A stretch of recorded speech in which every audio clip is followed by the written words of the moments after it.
বুখারী শরীফের এটাও হাদিস। আল্লাহ রাসূলের সাহাবা হযরত আবু হুরায়রা নাম শুনেছেন তো? আবু হুরায়রা আল্লাহ রাসূলের যত সাহাবা ছিলেন যিনি সবচেয়ে বেশি হাদিস বর্ণনা করেছেন আবু হুরায়রা রাদিয়াল্লাহু তাআলা আনহু। নাম তো আমরা শুনি, কিন্তু বলতে পারবেন আবু হুরায়রা রাদিয়াল্লাহু তাআলা আনহুর ভালো নাম কি ছিল? বলতে পারবেন ভালো নাম? এই কথা বলেন, এদিকে তাকান। শুনলেন? হযরত আবু হুরায়রা রাদিয়াল্লাহু তাআলা আনহুর ভালো নাম ছিল আব্দুর রহমান। যত সাহাবা ছিলেন সবচেয়ে বেশি হাদিস বর্ণনা করেছেন মহিলাদের মধ্যে আম্মা জান হযরত আয়েশা সিদ্দিকা। কিন্তু নবীর উম্মত বড় অবাক আশ্চর্য হয়ে যাবেন শুনলে, আবু হুরায়রা রাদিয়াল্লাহু তাআলা আনহু যখন আমার রাসূলুল্লাহর নূরের হাতে হাত দিয়ে ঈমানের কলেমা পড়ে মুসলমান হয়েছিলেন, মুসলমান হওয়ার পরে আল্লাহ রাসূলকে আবু হুরায়রা পেয়েছিলেন মাত্র 2.5 থেকে 3 বছর। কত বছর? খুব ভালো তারে বোঝেন, আমি গল্প করছি না কিন্তু। আর আমার ওয়াজে সব পাবেন না যে এখানে একটু ওখানে একটু এখানে একটু ওখানে একটু। আমি ও বক্তা নয়, আমি যে সাবজেক্ট নেই সেই সাবজেক্টের উপরে আলোচনা করি। অসুবিধা হচ্ছে না তো আপনাদের?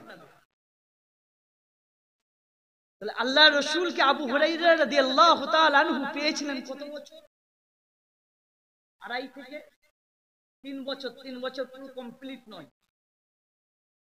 সহিহ বুখারীর হাদিস নাম্বার লাগবে, হাদিস নম্বর 119 নম্বর হাদিস, বুখারী শরীফ 119 নম্বর হাদিস খুলে দেখেন। কিন্তু এবারে ভাবেন আল্লাহ রাসূলের তো আরো সাহাবা ছিলেন, বাচ্চা বয়সে যিনি কলেমা পড়ে মুসলমান হয়েছিলেন, জান্নাতি যুবকদের সর্দার হাসান হুসাইনের আব্বাজান শেরে খুদা আলী, যে জুলফিকার তলোয়ার মুশরিকের মাথায় চালিয়েছিল, ইহুদির মাথাটা দ্বিখণ্ডিত হয়ে গিয়ে জুলফিকার তলোয়ারটা জমিনে পড়ে ঢুকে গিয়েছিল। শেরে খুদা আলী রাদিয়াল্লাহু তাআলা আনহু তিনি তো এত হাদিস বর্ণনা করেন। আবু বকর সিদ্দিক রাদিয়াল্লাহু তাআলা আনহু তিনি তো এত হাদিস বর্ণনা করেন। আরো সাহাবারা ছিলেন, কিন্তু এই আবু হুরায়রা এই 2.5 থেকে 3 বছর হবে কলেমা পড়ে মুসলমান হয়েছেন, আর তিনি এত হাদিস বর্ণনা করলেন কি? ভাববার বিষয় না? আরো তো সাহাবারা ছিলেন। হযরত আবু হুরায়রাকে সেই সময়তেই জিজ্ঞাসা করেছিল আল্লাহ রাসূলের সাহাবারা, ভাই আবু হুরায়রা আপনি এত হাদিস কি করে বর্ণনা করলেন? ও ভাইজানেরা, এ রাসূলের পাগলেরা, আব্দুর রহমান ওরফে আবু হুরায়রা রাদিয়াল্লাহু তাআলা আনহু রাসূলুল্লাহ সাহাবাদেরকে বলেছিল, ও আমার রাসূলুল্লাহ সাহাবারা, ও আমার সাথী সঙ্গী ভাইরা শুনে রেখে দেন, আমি আবু হুরায়রা আমার নবীর নূরের হাতে হাত দিয়ে কলেমা পড়ে মুসলমান হওয়ার পর থেকে আমি আবু হুরায়রা আর কেউ বাপ ছিল না, কেউ মা ছিল না, কোনো ঘর ছিল না, আমার কোনো ব্যবসা বাণিজ্য কিছু ছিল না, দুনিয়ার কোনো কিছু আমার ছিল না। আমি কলেমা পড়ে মুসলমান হওয়ার পর থেকে আল্লাহ আল্লাহ রাসূল একমাত্র আমার ছিল।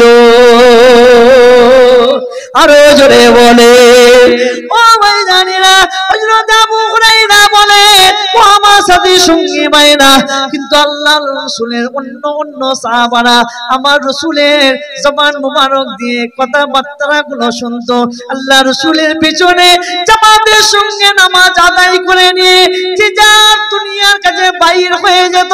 কিন্তু আমি আবু হুরায়রা আমার তো কিছুই ছিল না, আমার রাসূল খেত, আমি আবু হুরায়রা খেতাম, আমার রাসূল ঘুমাতো, আমি আবু হুরায়রা ঘুমাতাম, আমার রাসূল ছাড়া আর কেউ ছিল না। সর্বদাই আমি আবু হুরায়রা আমার রাসূলের সঙ্গী হয়ে থাকতাম। সাহাবায়ে কেরামদের মধ্য থেকে বললে, আবু হুরায়রা এত হাদিস তুমি কি করে বর্ণনা করলে? সাথী সঙ্গী ভাইরা, আমি আবু হুরায়রা কলেমা পড়ে মুসলমান হওয়ার পর থেকে আমার রাসূলুল্লাহ মদিনার মসজিদে নববীতে দুবার ওয়াজ করত। একটা সময় হলো আসরের নামাজের পরে, আর একটা সময় হলো ফজরের নামাজের পরে।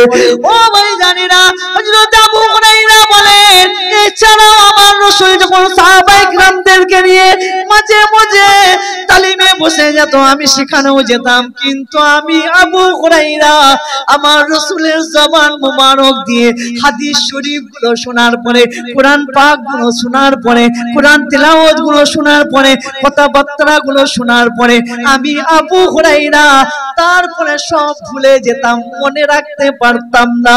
ও আমার সাথে সঙ্গে ভাইরা, আমি আবু হুরায়রা যা শুনি তারপরে সব ভুলে যায়। একদিন আমি আবু হুরায়রা আমার নবী তিন দুনিয়ার বাদশাকে গিয়ে বললাম, ইয়া রাসূলুল্লাহ, ইয়া হাবিবাল্লাহ, বেয়াদবি মাফ করবেন, আপনার নূরের জবান মুবারক দিয়ে আমি হাদিস শরীফ গুলো শুনি, কোরআন তেলাওয়াত গুলো আপনার শুনি, কথাবার্তা গুলো শোনার পরে আমি সব ভুলে যাই, মনে রাখতে পারি নাই। বলার সাথে সাথে আল্লাহ নবী তিন দুনিয়ার বাদশা, আমি আবু হুরায়রার গায়ের মধ্যে একটা চাদর ছিল। আল্লাহ নবী বললেন, আবু হুরায়রা তোমার ওই গায়ের চাদরটা নিয়ে আমার সামনে মেলে দাও। আবু হুরায়রা বলেন, আমার রাসূলের কথা মোতাবেক আমার গায়ের চাদরটা নিয়ে তিন দুনিয়ার বাদশার সামনে বিছিয়ে দিলাম। আল্লাহ নবী রাহমাতাল লিল আলামিন নূরের দুটো হাত এমন করে নিয়ে আমি আবু হুরায়রা যে চাদরটা বিছিয়ে দিয়েছিলাম, আল্লাহ নবী আমার দিকে তাকান।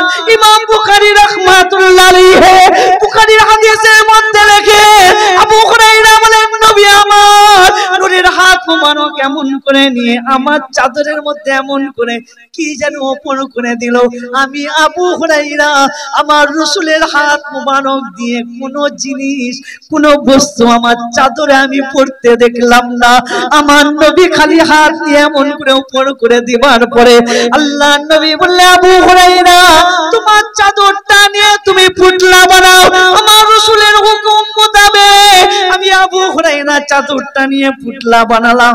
আল্লাহ নবী বললেন, আবু হুরায়রা ওই পুতলাটা নিয়ে তোমার সিনার মধ্যে তুমি চেপে ধরো। আবু হুরায়রা বলে, আমার রাসূলের কথা মোতাবেক চাদরের পুতলাটা নিয়ে যখন আমার সিনার মধ্যে চেপে ধরলাম, খানাই কাবার কসম করে বলছি, ওই দিন থেকে আমি আবু হুরায়রা আমার রাসূলের জবান মোবারক দিয়ে যে কথাবার্তা গুলো শুনি, আলাপ আলোচনা গুলো, কোরআন তেলাওয়াত গুলো শুনি, হাদিস শরীফ গুলো শুনি, আমি আবু হুরায়রা ওই কথাবার্তা, কোরআন তেলাওয়াত, হাদিস শরীফ গুলো আর কোনদিন ভুলি না। হবে না, জেরে হবে না। ও ভাই জানেরা, আল্লাহ আমার নবীকে মার্তবা দিয়েছে, শুনে রেখে দেন। তাই তো আমি আবু বকর বলি, মক্কার হরিণগুলো আমার নবীকে চিনেছে, মক্কার গাছগুলো আমার নবীকে চিনেছে, মক্কার পাথরগুলো, মক্কার ছাগল, উট, ভেড়া, দুম্বা, সমস্ত জীবজন্তুগুলো আমার নবীকে চিনেছে। মক্কার কাফেররাও আমার নবীকে চিনেছিল, কিন্তু তারা কলেমা পড়েনি, আল্লাহ তাদের হিদায়াত নসিব করেনি। কেননা আমার নবীকে সত্যবাদী আলামিন লাকাবটা তো দুনিয়ার কোনো মানুষ দেয় নাই। যারা আমার নবীর বিরোধিতা করেছিল তারাই তো আমার নবীকে আলামিন সত্যবাদী বলে ডাকতো। ও যুবকেরা, কিন্তু বড় আফসোস, এই আখিরি জামানায় কিছু টুপিওয়ালা, দাড়িওয়ালা, জুব্বাওয়ালা, মুফতি দাবিদার, আলেম দাবিদার, আল্লাহ অর্থ দিয়েছে, সম্পদ দিয়েছে, বিশাল টাকা দিয়েছে, একটা নয় দুটো নয়, গ্রামে গ্রামে মসজিদ বানিয়ে দিচ্ছে, মাদ্রাসা বানিয়ে দিচ্ছে। আরে গ্রামে গ্রামে 5টা 10টা করে কুরবানির সময় কুরবানি দিয়ে দিচ্ছে। ও যুবকেরা, না না না, ওই সমস্ত মসজিদ, মাদ্রাসা, দান, খায়রা, টুপি, দাড়ি, বড় আলেম, বড় মুফতি দেখে পাগল হয়ে যেও না, পাগল হয়ে যেও না। আগে দেখবে ওই সমস্ত আলেম, ওই সমস্ত মুফতি, ওই সমস্ত মানুষ, ওই সমস্ত দান খায়রাতকারীদের অন্তরে তোমার নবী আছে কিনা, মুহাম্মদুর রাসূলুল্লাহ আছে কিনা, রাসূলুল্লাহর সুন্নাত আছে কিনা, নবীকে জানের থেকে বেশি ভালোবাসে কিনা, যদি ভালোবাসে তাকে মোহাব্বত করো, তাকেও ভালোবাসো, ইনশাআল্লাহ ওই নবীর সঙ্গে আমার আল্লাহ তোমার দিদার নসিব করে দেবে।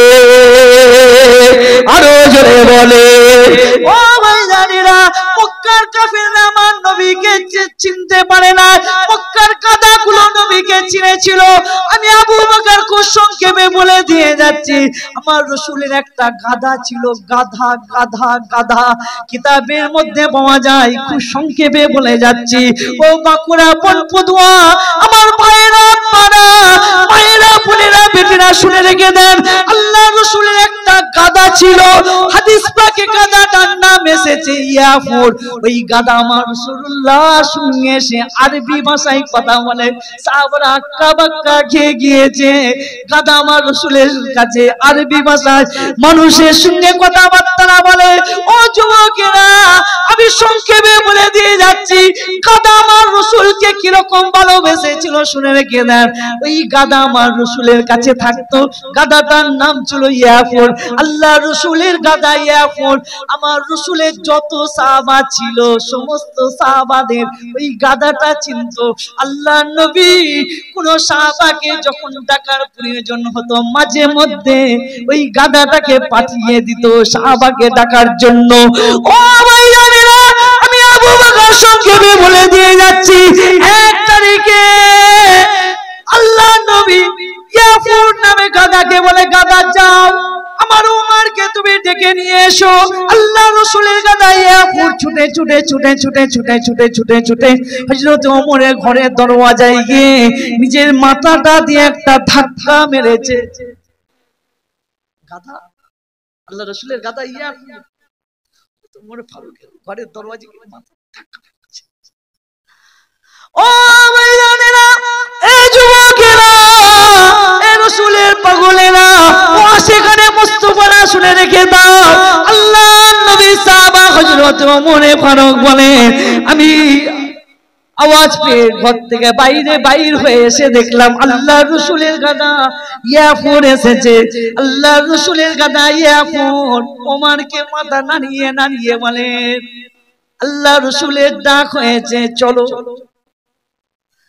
বলার সাথে সাথে হযরত ওমর ফারুক বলেন, আমি ওমর ফারুক মনে মনে ভাবলাম, দেখি আল্লাহ রাসূলের গাধাটা আমার রাসূলের দরবারে আগে পৌঁছাই না, আমি ওমর আমার রাসূলের দরবারে আগে পৌঁছাই। এই কথা বলে হযরত ওমর বলেন, আমিও দৌড় দিলাম, ইয়াফুরও দৌড় দিল।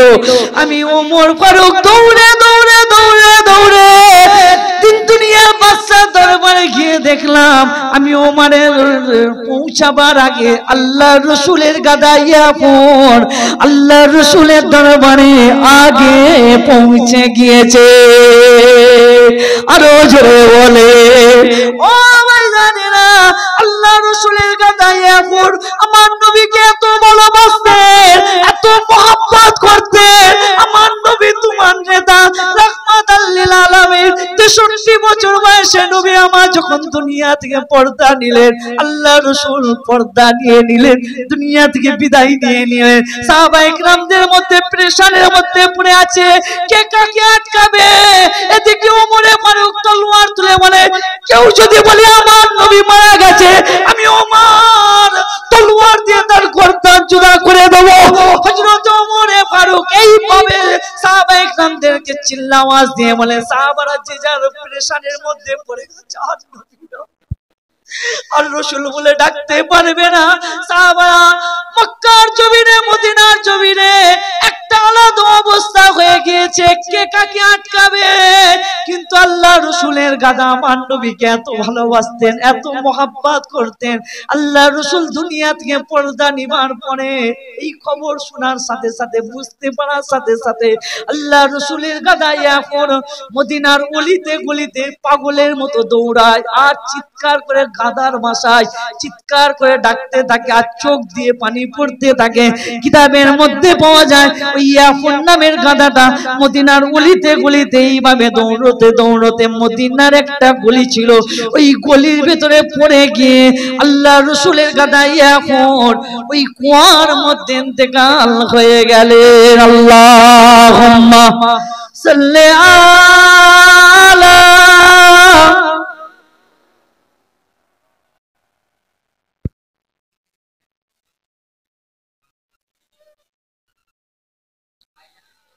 উঠে দাঁড়ান নারে তাকবীর নারে তাকবীর